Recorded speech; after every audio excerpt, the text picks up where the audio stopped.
Izinto yakhe.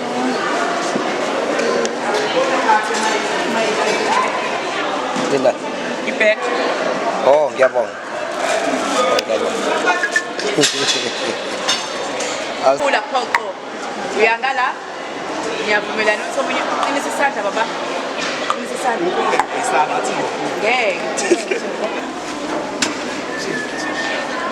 Banganene.